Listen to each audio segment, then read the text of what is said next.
Before we begin, I'd like to take time to congratulate Ron DeSantis and, of course, a really terrific person who I've gotten to know, his wife, Casey, for having run a great campaign for president. He did. He ran a really good campaign, I will tell you. It's not easy. They think it's easy doing this stuff, right? It's not easy. But as you know, he left the campaign trail today at 3 p.m., and in so doing, he was very gracious, and he endorsed me, so I appreciate it. Yes, Donald Trump reacting to the news that Ron DeSantis was pulling out of the race, congratulates him on a hard-fought, smart, awesome campaign, and thanks him for endorsing him, and in so doing, proved Ron DeSantis right just 6 days ago when he said this.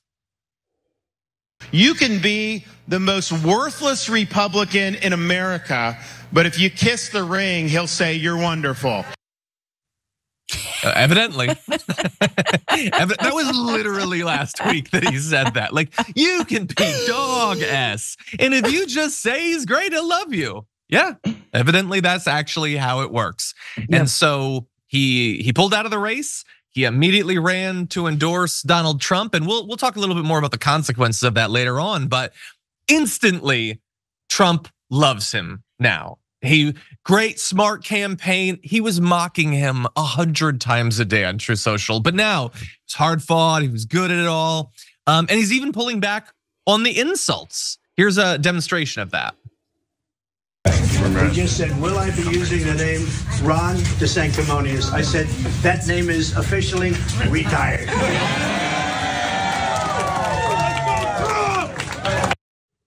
Okay, it's retired. It probably should have been to start with because nobody ever understood what that name was supposed to get across. I don't even know what DeSanctis was.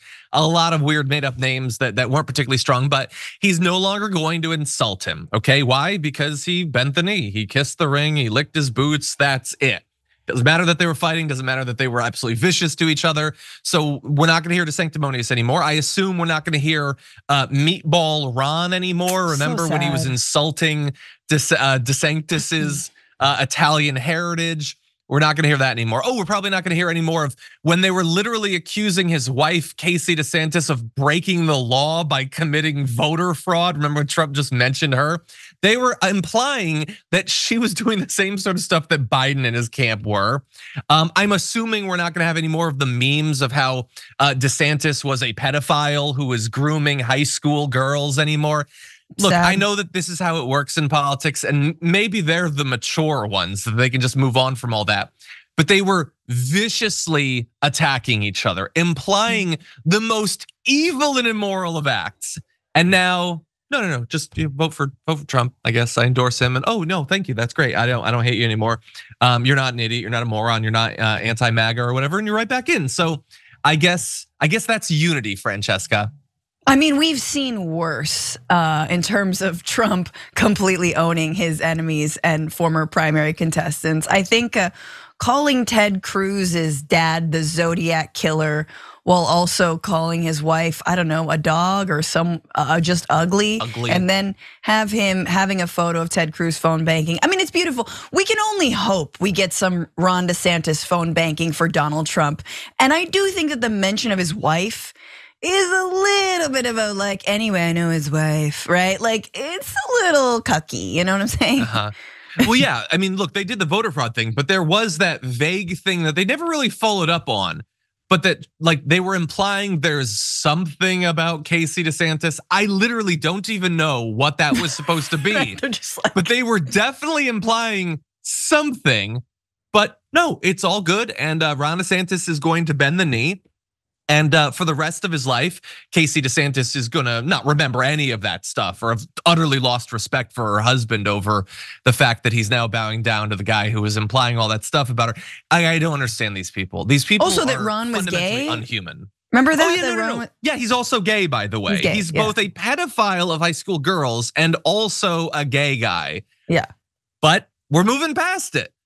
He wants to not be on the outs with the party. He's desperate to, because here's what's going on. This is the subtext of all this. Ron DeSantis still thinks he's gonna make this happen. He's gonna make it happen in 2028 or whatever. And the only way that he can potentially do that is if Donald Trump doesn't absolutely destroy him with the MAGA base. So that is what he's attempting to do.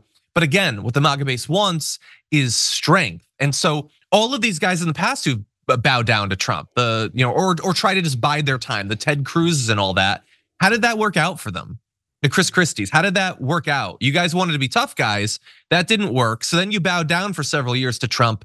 And what? The base now loves you and you're gonna be the successor? No, they consider you to be political cucks. That's what they believe. And that's what you were doing. So why wouldn't they? Why are they gonna go for a Ron DeSantis in 4 years when an idiot like Ramaswamy can just sweep in, yell a bunch of conspiracy theories and get like half the support of Ron DeSantis 100%. Exactly. Donald Trump's, he's always exposed the weakness of this party and also the weakness of the media and the weakness of our supple little milky brains, which is you can come in there and just lie as much as you want, say the most outrageous thing. You will get cameras and microphones in your face and more followers than anyone. So yeah, if we see Ron DeSantis again, it's gonna be with a whole new Q over.